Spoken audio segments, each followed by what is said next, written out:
La science-fiction peut-elle être réaliste? Serait-ce un oxymore? Selon Darko Suvin, et je cite, « La science-fiction est un genre littéraire dont les conditions nécessaires et suffisantes sont la présence et l'interaction de la distanciation et de la cognition, et dont le principal procédé formel est un cadre imaginaire, différent du monde empirique de l'auteur. L'effet de distanciation est le principe qui différencie la science-fiction des principaux courants littéraires dits réalistes. La cognition la différencie du conte de fées qui n'utilise pas l'imagination pour comprendre les tendances de la réalité, mais comme fin en soi. La cognition n'implique pas seulement une réflexion de la réalité, mais aussi sur la réalité. Ainsi, il y a un paradoxe inhérent à la lecture science-fictionnelle. Narrateur et narrateur ne partagent pas, a priori, le même cadre référentiel. Le lecteur est face à un monde variablement distancié auquel son encyclopédie, selon Umberto Eco, ne correspond pas.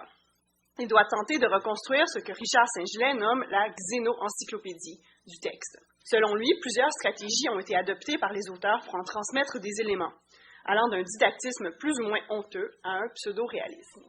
Je le cite. Donc, dans ce dernier cas, le texte, plutôt que d'exposer, donc dans le pseudo-réalisme, le texte, plutôt que d'exposer et d'expliquer les particularités du monde fictif, les suppose déjà connus, aussi bien du narrateur que de ses narrateurs.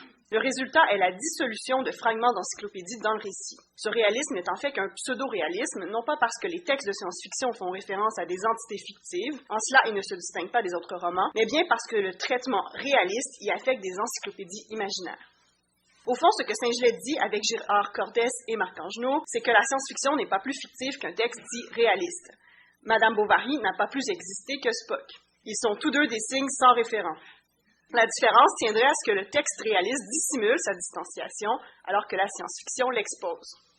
Or, ce qui m'intéresse, ce n'est pas de dévoiler la distanciation du texte réaliste, mais plutôt de révéler le réalisme dissimulé, sémiotisé, du texte apparemment distancié.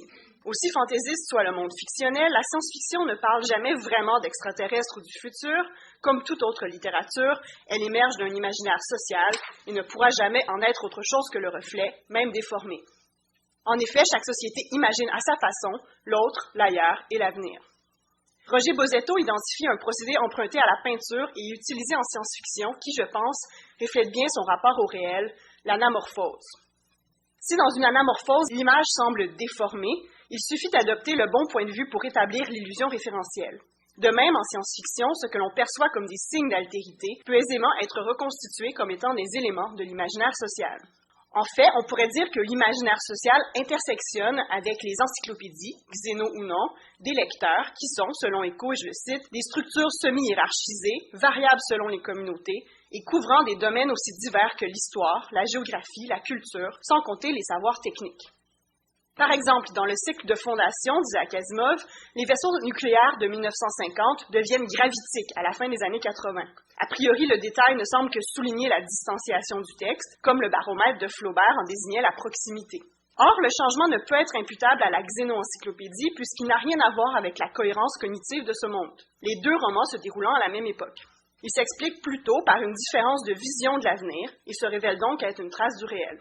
En 1951, on imagine que le nucléaire jouera un rôle quotidien, alors que dans les années 80, il est synonyme d'apocalypse, comme dans le roman qui m'intéressera désormais. Publié en 1981, Le silence de la cité est le premier roman de l'auteure franco-québécoise Élisabeth von Arbour. Il raconte l'histoire d'Elisa, un bébé éprouvette modifié génétiquement, capable de changer de sexe et de s'auto-régénérer. Elle vit dans une société technologiquement avancée où se sont réfugiés les plus chanceux des survivants d'une lointaine guerre nucléaire. Dernière résidente de la cité, elle décide de concevoir à partir de son ADN une nouvelle génération d'humains afin d'améliorer le sort des habitants extérieurs qui subissent diverses maladies génétiques. Voici comment ce monde fictionnel nous est décrit à travers les mots d'une enfant et de son créateur. Je cite, « Les accidents nucléaires accumulés, les pollutions, les petites guerres partout et trop de gens et juste assez à manger, et la terre elle-même qui se fâche, les tremblements de terre, les volcans réveillés, les climats qui changent, les famines, les épidémies. Nous, dans les cités, nous sommes les dépositaires d'un trésor, les sciences, les arts et la sagesse de l'humanité. Toi et tes descendants, vous serez les gardiens, vous surveillerez les gens de l'extérieur et vous continuerez mes recherches. Quand nous aurons résolu le problème du trop-plein de filles et que les gens seront davantage prêts, dehors, nous leur donnerons le trésor des cités. » Cette citation, rendue explicite par un didactisme honteux, nous fournit plusieurs pistes, par exemple un effet d'accumulation des cataclysmes qui crée une impression globalement apocalyptique, les technologies de surveillance qui permettent le maintien d'une société ségrégée et d'importants problèmes démographiques. Avant d'aborder le texte davantage, voyons comment ces pistes résonnent dans l'imaginaire social de 1980. dans lequel j'ai identifié, pour reprendre les termes de Pierre Popovic, 3 grands ensembles de représentations. Premièrement, il y a d'abord un catastrophisme teinté d'eschatologie qui englobe la course aux armements, le nucléaire civil et les catastrophes naturelles. Ensuite, il y a la démographie et la reproduction. Et finalement, la cybernétique. La fiction qui structure le premier est l'apocalypse et les 2 autres, la création. D'abord, le premier ensemble. En 1980, le Bulletin of the Atomic Scientist, très sérieux, écrit par de nombreux prix Nobel, publie son horloge annuelle de la fin du monde. Il est minuit moins 4, le plus près depuis 1953. Dans l'éditorial, on peut lire « The entire world is at the threshold. During the last decade, each year has seemed to bring us closer to a nuclear holocaust. So far, the new decade has seen this trend accelerating. » À la guerre froide, il faut ajouter l'accident de 3 Mile Island en 1979 et la spectaculaire éruption de Mount St. Helens en 1980. Ces événements sont sans lien et ils sont pourtant tissés autant dans le roman que dans les journaux pour former une véritable fiction de fin du monde. Par exemple, en juin 80, sur la même page se côtoient les derniers développements sur l'éruption volcanique et sur la fusion du cœur de la centrale. Et les métamorphoses se croisent. Par exemple, on évoque un champignon comme une bombe atomique, à droite, en haut, en parlant du mont Sainte-Hélène, qui fait la manchette pendant des mois, au point où on en fait même des jeux pour enfants, que vous voyez en bas, dans les journaux, publiés dans la presse. À propos de 3 Mile Island, on fait référence au film The China Syndrome, que vous voyez à gauche, sorti plus tôt dans l'année, pour construire une fiction. Aussi, un photographe danois, à droite, s'inspire de la sirène de Copenhague pour en faire une victime du nucléaire, aussi publié dans la presse. À regarder les titres, difficile d'avancer que le roman de Von Arbour fait référence à un monde non réel. Par exemple, le 6 avril 1979, la presse titre « Faudra-t-il évacuer la Terre ?» Et le 31 mars, les radiations peuvent provoquer des modifications aux cellules. On imagine déjà une génération de mutants, ce qui m'amène à mon deuxième ensemble, la démographie. À propos de la démographie, mentionnons 2 événements majeurs, la politique de l'enfant unique en Chine et la naissance du premier bébé éprouvette. La première s'inscrit dans une fiction, la surpopulation, apparue au 18e siècle avec Malthus, mais particulièrement vivante depuis Population Bomb de Paul Ehrlich en 68. En Chine, dès le début de la politique de l'enfant unique, on pouvait craindre les infanticides de fillettes, celles-ci étant considérées comme un fardeau. Or, un surplus de naissances féminines menant à des infanticides forme justement l'argument du silence dans la cité. L'autre élément est la naissance du premier bébé éprouvette le 25 juillet 1978. Cette nouvelle alimente les journalistes pendant des semaines. Dans la presse paraît une série d'articles « Miracle en éprouvette » au sujet du bébé in vitro, l'événement scientifique majeur qui a fait au cours des derniers mois la manchette de tous les journaux du monde. Ce récit de création devient rapidement multiple, comme si on était sur le point d'être envahi de bébés éprouvettes. On pourrait ajouter à cet ensemble le début des groupes transhumanistes comme Life Extension Foundation, fondé en 80, qui font la promotion du prolongement de la vie par des techniques décrites d'ailleurs par Von Arbour. Ainsi, la dichotomie qui émerge et qui est reproduite dans le roman oppose un Occident obsédé par ses méthodes artificielles de reproduction et de vie prolongée, et la Chine et le reste du monde qui luttent contre la surpopulation. Ce qui nous amène au 3e ensemble de représentation, la cybernétique. Le texte de Von Arbour est traversé par différents êtres et systèmes cybernétiques. Et en effet, ces technologies se développent rapidement en 1980 et c'est à travers elles qu'on imagine l'avenir. Dans les journaux, on voit apparaître des entrefilets étranges annonçant un mariage rendu possible par un cerveau électronique, à gauche, ou encore l'apparition de robots policiers, à droite. Alors que la naissance de la télématique, remarquez particulièrement l'image à droite, fascine et effraie. Donc on voit le télétravail sur une plage avec la télématique. Par exemple, en 1978, la presse publie un dossier intitulé « Au seuil de l'ère électronique », dans lequel on se demande si l'informatique sera le vestibule de l'enfer ou l'antichambre du paradis. Texte illustré par des puces électroniques en gros plan aux allures d'insectes inquiétants. Ainsi, nous serions à un seuil historique, du moins c'est le récit qu'on se fait alors. Les romans tels que celui de Von Arbour ne font rien d'autre au fond. Je voudrais donc en aller plus directement au texte lui-même afin de voir de quelle façon il travaille cet imaginaire et est travaillé par lui. Après un très court chapitre focalisé sur le personnage d'Elisa enfant, dans lequel elle apprend que grand-père, un homme-machine qui s'occupe d'elle, est mortel, sans aucune autre donnée encyclopédique, le premier chapitre est totalement réaliste, le second chapitre, focalisé sur Paul, son créateur, nous permet d'observer le travail du texte. C'est donc sur un assez long passage que je m'arrêterai maintenant. Celui-ci s'ouvre in media res sur un monde radicalement distancié dont on doit extrapoler le fonctionnement à partir des signes d'abord discrets. Je cite, « La sentinelle n'essaie même pas de l'arrêter. Avec un cri étranglé, l'homme se jette par terre, la tête dans les bras. Sa lance heurte avec un bruit métallique la carcasse de pelleteuse près de laquelle il était embusqué. » Donc c'est comme ça que commence le chapitre 2. Dès cette première phrase, on comprend que ceux qui sont attaqués appartiennent à un groupe plutôt primitif et peu armé. La réaction initiale de la sentinelle est la peur et la fuite, et la seule arme mentionnée est une lance. Or, la mention soudaine de la carcasse de la pelleteuse est une indication pseudo-réaliste discrète. Si la sentinelle n'a qu'une lance et se cache derrière une ancienne pelleteuse, on comprend immédiatement que l'on se situe dans un contexte de retour à l'archaïque, à la suite d'une catastrophe, dont la nature est encore à déterminer. Mais l'encyclopédie préalable du lecteur de science-fiction et l'imaginaire social que je vous ai montré permettent de présumer qu'il s'agit d'un cataclysme nucléaire. C'est d'ailleurs un exemple similaire, La Petite Sorcière de René Beaulieu, aussi publié en 81, que cite Saint-Gelais pour illustrer le pseudo-réalisme. Puisque l'imaginaire social de l'époque, incluant l'encyclopédie du lecteur de science-fiction, est pétri de catastrophes nucléaires, le texte peut fonctionner comme un mécanisme paresseux. À propos du texte de Beaulieu, il écrit qu'un, je le cite, « lecteur un tant soit peu familier du genre peut rassembler les morceaux du puzzle. Superstitions, mutations, conditions de vie rudimentaires apparaissent comme les retombées textuelles d'un scénario qu'il est facile d'inférer, à savoir une histoire qui se déroule dans un monde dévasté par un cataclysme nucléaire. » Ce qui pourrait s'appliquer au roman de von Arbour entièrement, dans lequel apparaissent les mêmes motifs. Ce récit du retour à une société primitive après un cataclysme semble faire partie intégrante de l'imaginaire social de 81.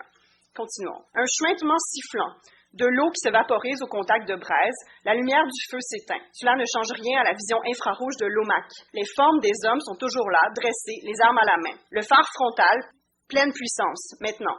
Les hommes baissent leurs armes, encore aveuglés. Un de ceux qui se trouve à l'arrière, un homme assez âgé, s'avance et fait le signe de la soumission. Doucement, bien qu'il ne soit pas mauvais que ces OMAC aient la main un peu lourde. Le feu noyé dégage une vapeur épaisse. Laser. La vapeur augmente brièvement, se dissipe, le bois de nouveau sec s'enflamme. On peut constater une dichotomie évidente entre ces hommes primitifs et leurs agresseurs grâce au champ sémantique du feu. Le feu des hommes primitifs, source de lumière et de chaleur, est immédiatement éteint, seule défense possible contre une telle menace. Mais un nouveau novum vient établir une distinction fondamentale, la vision infrarouge de l'OMAC, puis plus loin son laser, deux technologies bien d'actualité en 81, puisque l'usage du laser s'est imposé à la fin des années 70 et celle des caméras infrarouges dans les années 60. Au feu primitif éteint qui ne permet plus de voir se substituent des technologies justement basées sur la lumière et la chaleur. La vision infrarouge permet de contrer la seule défense du groupe, soit la noirceur. La puissante lampe frontale permet de les aveugler afin de les rendre plus dociles par la peur. Et le laser permet de démontrer la puissance technologique en ravivant le feu noyé. Cette opposition entre des êtres au niveau technologique si radicalement différents pointe vers la structure sociale de ce monde. Une ségrégation raciale entre deux groupes hiérarchisés, dont l'un impose son pouvoir par la technologie sur l'autre. Si la mention du mot homac, mot fiction encore indéterminé, joue le rôle de novum dans le texte, établissant la distanciation du monde fictif, difficile de prétendre que ce type de relation nous est étranger. On peut facilement y voir l'évocation d'une intervention militaire américaine ou russe au Vietnam ou en Afghanistan, qui venait d'ailleurs d'être envahie par l'URSS en 1981.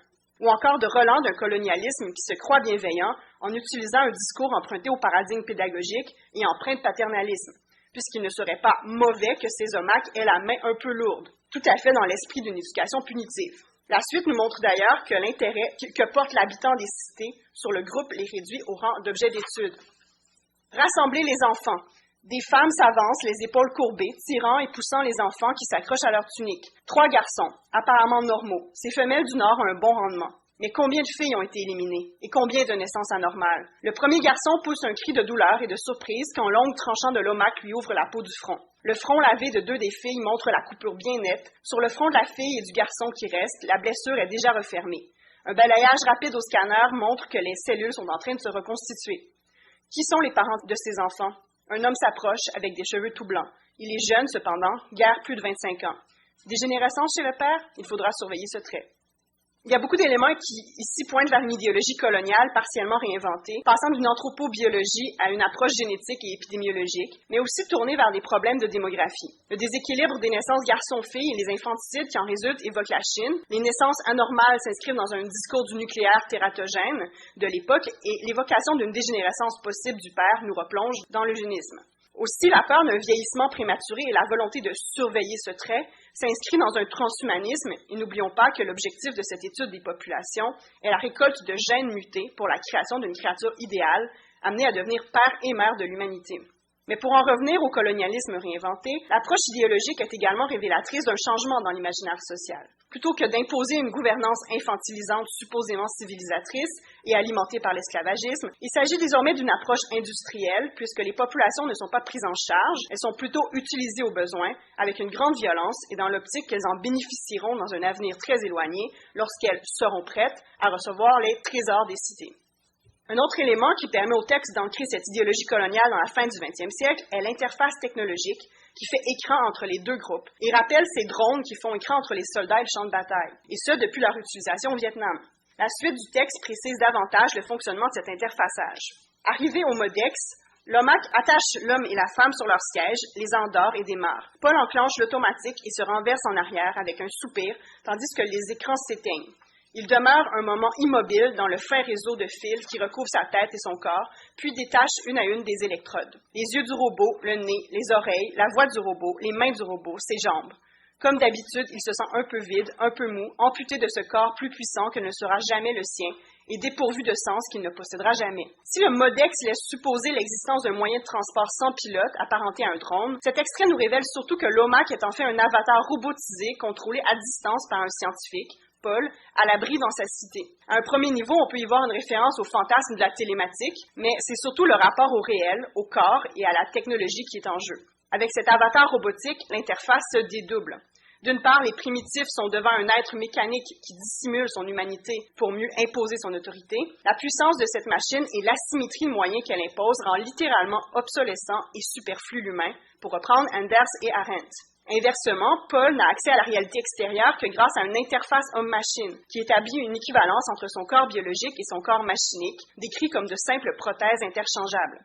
Ainsi, devant un écran qui lui transmet des images du monde extérieur, comme pour un pilote de drone, chacun de ses organes moteurs et sensoriels sont connectés à des organes analogues dans le corps robotique, lui permettant d'agir sur le dehors tout en y demeurant étranger et distancié, encourageant la réification de ces spécimens. Malgré tout, Paul entretient avec eux un rapport ambigu. Si ses actions sont violentes, son regard demeure empreint d'autoréflexivité, d'une bienveillance qui nous ramène à une perspective anthropo-historico-colonialiste.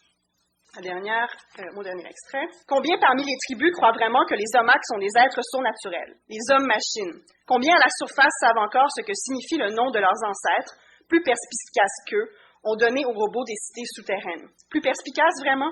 Non, les tribus primitives d'aujourd'hui sont bien plus lucides. Elles voient la réalité du cauchemar matérialisé par les hommes du déclin. Elles voient la force brute au travers des déguisements technologiques, la volonté humaine de puissance élevée au statut de divinité. Les primitifs sont imbattables sur les questions spirituelles, ils vont droit à l'essentiel, ils vous sentent le symbole à 100 lieues. On comprend ici que ce sont les ancêtres des hommes de la surface qui ont choisi le terme OMAC, contraction de homme-machine. Nous nous situons donc plusieurs générations après une catastrophe globale qui a mené à une régression du savoir. Aussi, nous apprenons que les primitifs vivent à la surface, alors que l'OMAC provient des cités souterraines. Ce futur imaginé en termes de vie archaïque, de surface versus vie technologique souterraine, provient d'un élément majeur de l'imaginaire social de la guerre froide, le scénario de guerre totale qui mène à la multiplication des abris antinucléaires, destinés à y survivre, mais surtout à préserver l'élite et le savoir. Il n'y a qu'à penser au plan du très enthousiaste Dr. Strangelove. D'ailleurs, cette ségrégation altitudinale, typique de la guerre froide, opère un renversement historique. À la fin du 19e, alors que le prolétariat se tue à la tâche dans les mines et que les bourgeois se prélassent dans les parcs de Londres, Wells imagine un futur dans lequel les habitants des souterrains seraient les descendants sauvages des prolétaires, alors que les descendants pacifiques des bourgeois deviendraient arboricoles. Sa vision du futur est donc l'extrapolation des structures sociales de son époque. De même chez Von Harbour. Désormais, on imagine que dans un futur marqué par un cataclysme nucléaire, les dirigeants politiques, militaires, scientifiques et les quelques milliardaires qui avaient acheté leur place au prix fort, donc, trouveront refuge dans d'immenses abris souterraines déguisés en ville, dans les profondeurs protégées des radiations, alors que les autres, sans soutien technologique, régresseront vers une société plus primitive. Donc, à travers sa réflexion sur les rapports surface-souterrain primitifs technologiques, Von Harbour met en abîme l'anamorphose qui est le texte de science-fiction pour son lecteur. Les citadins et les primitifs s'observent à travers une lentille déformante, ce qui résulte en un discours critique sur leur monde et le nôtre. Le questionnement sur la perspicacité et la sensibilité aux symboles des primitifs par Paul en révèle autant sur eux que sur lui, dont les observations sont sans doute en partie justes, mais reconduisent surtout un discours paternaliste, voire raciste et sexiste, sur les primitifs, très majoritairement des femmes, qui seraient plus intuitifs, donc près de l'animalité, et auraient ainsi accès à une vérité, celle qui sort de la bouche des enfants. Mais en affirmant que les primitifs croient que les homacs sont surnaturels parce qu'ils auraient l'intuition qu'ils incarnent plutôt la volonté humaine de puissance élevée au statut de divinité, comme dans la citation, Paul projette sur eux ses propres velléités démiurgiques, son inconscient coupable, tout comme nous regardons notre réalité déformée à travers l'anamorphose science-fictionnelle. Paul porte un regard critique sur son monde à travers les yeux des primitifs. On peut ainsi observer dans le jeu des points de vue une dichotomie entre deux paradigmes irréconciliables dans le cadre du récit.